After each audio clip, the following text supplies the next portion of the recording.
നിങ്ങളുടെ favourite shows ഇനി ഒരിക്കലും മിസ്സാവില്ല. ഇപ്പോൾ C5 കാണും നിങ്ങളുടെ ഫേവറേറ്റ് ഷോസ് തികച്ചും സൗജന്യമായി. ഇങ്ങനെ കഴിഞ്ഞ ദിവസം എന്റെ മടിയിൽ കിടന്ന നീ മാലാഖയെ സ്വപ്നം കണ്ടു. വളയെടുത്ത് നെഞ്ചിൽ ചേർത്ത് വെച്ച് മാലാഖയെന്ന് വിളിച്ചു. ചില ഓർമ്മകൾ മറക്കാനും പാടില്ല.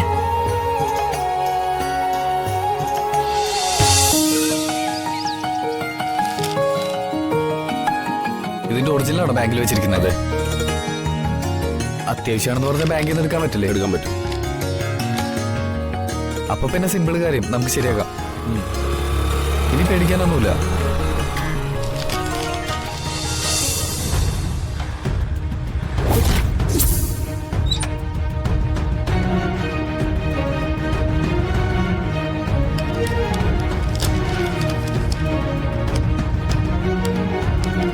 വാ ചേച്ചി.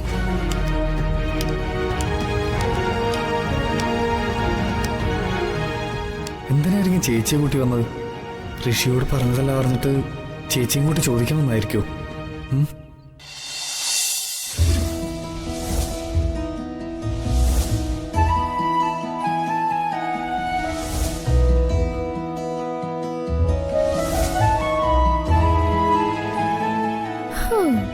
എങ്ങനെയുണ്ട് ഞങ്ങളുടെ മേക്ക് ഓവർ?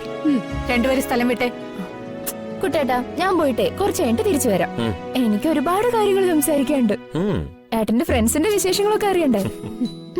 എടി പെണ്ണെ, നീ ഒന്ന് പോകുന്നുണ്ടോ അതോ? ഈ അമ്മയുടെ ഒരു കാര്യം. വാ അഭിയേട്ടാ, നമുക്ക് പോവാം. ചെല്ലിയല്ലേ.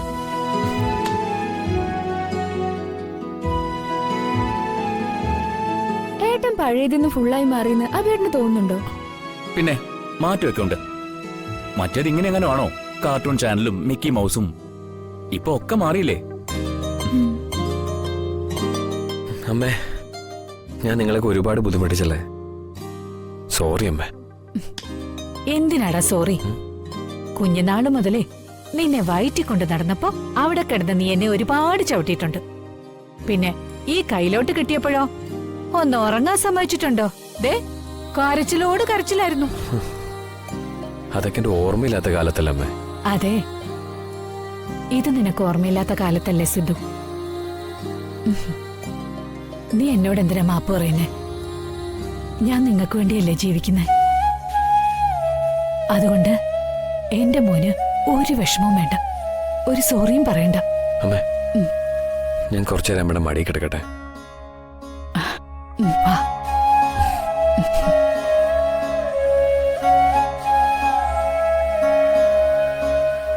ഇനി കഴിഞ്ഞതൊന്നും ഓർത്തു മോൻ വിഷമിക്കണ്ട. കാറിൽ വെച്ച് നിനക്ക് തലവേദന വന്നത് ഓർമ്മയില്ലേ? വേണ്ടാത്തതൊക്കെ മറക്കാനാ ദൈവം മനുഷ്യന് മറവി തന്നത്. ഒയ്യോ, അത് പറഞ്ഞപ്പോഴേ ഞാൻ ഓർത്തെ. ആ ആന്റിക് വളയില്ലേ, വന്നാലോടെ നമ്മള് സ്മൃതിക്ക് പ്രസന്റ് കൊടുക്കണമെന്ന് വിചാരിച്ചല്ലേ? ഞാനത് മറന്നു.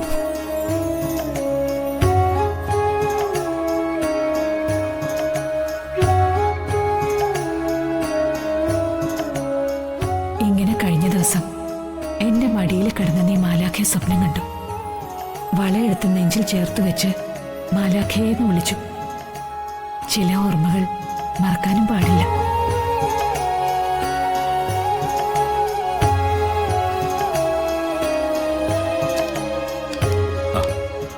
മൂന്ന് ദിവസമായല്ലോ താൻ ഓഫീസിൽ വന്നിട്ട്. എന്തു പറ്റി? സർ, കുറച്ച് പേഴ്സണൽ ഇഷ്യൂസ് ഉണ്ടായിരുന്നു. സാറിനോട് ഞാൻ പറഞ്ഞിട്ടില്ലേ സ്വർണ്ണമ്മയ്ക്ക് കൊടുക്കാനുള്ള പൈസയെ പറ്റി? അവരും മോനും കൂടി വീട്ടിൽ വന്ന് കുറെ പ്രശ്നങ്ങൾ ഉണ്ടാക്കി. ഒന്നുകിൽ പൈസ തീർത്ത് കൊടുക്കണം, അല്ലെങ്കിൽ ദേവികേച്ചി അവരുടെ മോനെ കല്യാണം കഴിച്ചു കൊടുക്കണമെന്ന്. ആ, അത് കൊള്ളാലോ. എനിക്കറിയാം രാമോദരനെ. ആളൊരു ഗജ ഫ്രോഡാ. വെറുതെ ഒന്ന് തല വെച്ചെടുക്കരുത്. ഇല്ല സർ, പറ്റില്ലെന്ന് തീർത്ത് പറഞ്ഞു. വീട്ടിൽ വന്ന് പ്രശ്നം ഉണ്ടാക്കിയപ്പോ പോലീസിൽ കംപ്ലൈന്റ് ചെയ്തു. പോലീസ് ഇടപെട്ട് പ്രമാണമൊക്കെ തിരിച്ചു വാങ്ങി തന്നു. വീട് വെച്ച് സ്വർണ്ണമ്മയുടെ കടം തീർക്കാനാണ് ഞങ്ങളുടെ തീരുമാനം. ഓ, അത്രയ്ക്ക് രൂക്ഷമാണല്ലേ പ്രശ്നം? വീട് വിൽക്കാതെ മറ്റു മാർഗങ്ങളൊന്നുമില്ലേ? 5 രൂപ പലിശയാ. മാസം പലിശ കൊടുക്കുന്ന തന്നെ വളരെ ബുദ്ധിമുട്ടിയിട്ടാ. ഞങ്ങള് വന്നത് തന്നെ സാറിന്റെ ഒരു ഹെൽപ്പ് ചോദിക്കാൻ വേണ്ടിയിട്ടാ. ഞങ്ങളുടെ ആ വീട് വെക്കാൻ സാർ ഞങ്ങളെന്ന് ഹെൽപ്പ് ചെയ്യണം. എന്നെ കൊണ്ട് തന്നെ ദ്രോഹം ചെയ്യിപ്പിക്കണോ? ഹിൽ ടോപ്പിലല്ലേ ആ വീട്? മേഘമല മൊത്തത്തിൽ അവിടെ നോക്കിയാൽ കാണാൻ പറ്റുമല്ലോ. പിന്നെ അടുത്തൊരു വെള്ളച്ചാട്ടമൊക്കെ ഇല്ലേ? എന്റെ ഓർമ്മയിൽ ആ വീടൊക്കെ ഉണ്ട്. അച്ഛൻ ആശിച്ചു വെച്ച വീടാ. കംപ്ലീറ്റ് ചെയ്ത് കാണാൻ പറ്റിയില്ലെങ്കിലും അച്ഛനെ അടക്കിയ മണ്ണത്. അത് വിട്ടുപോകാൻ മനസ്സുണ്ടായിട്ടൊന്നുമല്ല. എനിക്കറിയാം, കാര്യങ്ങളൊക്കെ ഗോപിക പറഞ്ഞിട്ടുണ്ട്.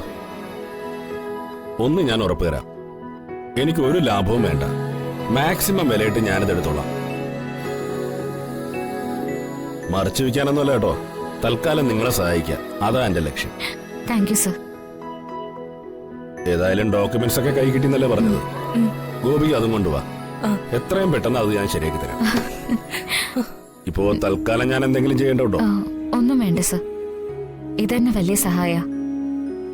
ഗോപിക പറഞ്ഞപ്പോ ഇത്ര പെട്ടെന്ന് നടക്കുന്ന ഞാൻ പ്രതീക്ഷിച്ചില്ല. എന്നാ ഞങ്ങൾ ഇറങ്ങിക്കോട്ടെ സർ. വീട് വിറ്റിട്ട് എങ്ങോട്ട് പോകാനാ നിങ്ങളുടെ പരിപാടി?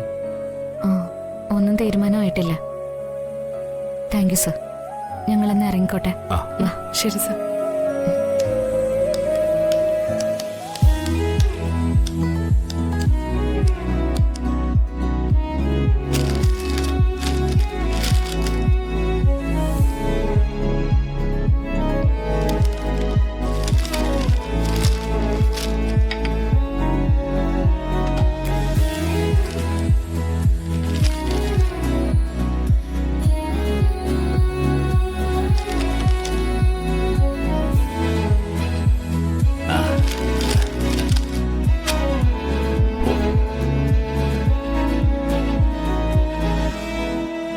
അല്ല, കുട്ടൻ എണീറ്റില്ലേ? ഇല്ല, ഞാൻ വിളിച്ചില്ല. കുറച്ചു നേരം കൂടി കിടക്കട്ടെ എന്ന് വിചാരിച്ചു. അവൻ ഇന്നലെ നന്നായിട്ട് ഇറങ്ങി, പാവം. ഉറങ്ങാത്ത നീയല്ലേ? ഞാൻ 1-2 പ്രാവശ്യം സിദ്ധുവിന്റെ മുറിയിൽ വന്ന് നോക്കി. ഇടയ്ക്ക് വന്നപ്പോ നീ മയങ്ങുക, വിളിക്കണ്ടെന്ന് ഞാനും വിചാരിച്ചു. അത് ചുമ്മാതെ ഞാൻ കുറച്ചുനേരം അവനെ നോക്കിയിരുന്നു എന്നുള്ളത് നേരാ. ഞാൻ വന്നപ്പോ ഇവിടെ ഒരാള് കൂർക്കം വലിച്ചുറങ്ങുന്നുണ്ടായിരുന്നു. എന്നിട്ടാ ഇടയ്ക്ക് വന്ന് നോക്കി പോലും. എത്ര കാലത്തിന് ശേഷമാ ഞാനൊന്ന് മനസമാധാനത്തോടെ ഉറങ്ങിയത്. അല്ല, അമ്മ എണീറ്റില്ലേ? കൊള്ളാം, രാവിലെ തന്നെ പൂജാമുറി കയറി. ശരിക്കും അമ്മയുടെ പ്രാർത്ഥനയും വഴിപാടുകളും നമ്മുടെ മോനെ തിരിച്ചു തന്നെ.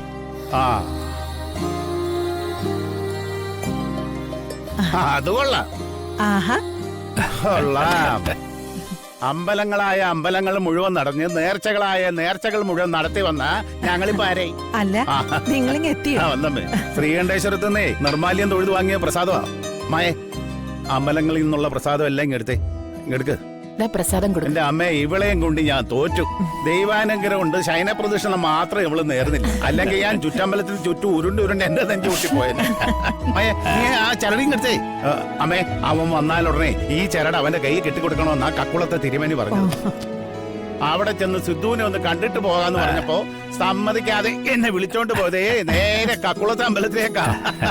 എവിടെ സിദ്ധാർത്ഥൻ? അവൻ എഴുതിട്ടില്ലേ? ചടുത്തി, ഈ ചരടേ അവന്റെ കൈ തന്നെ കെട്ടിക്കൊടുക്കണേ. നേർച്ച നേർന്നവര് തന്നെ കെട്ടിക്കൊടുത്താ മതി. ഡൗൺലോഡ് ചെയ്യൂ C5 ആപ്പ്. കാണൂ എല്ലാ എപ്പിസോഡുകളും സൗജന്യമായി.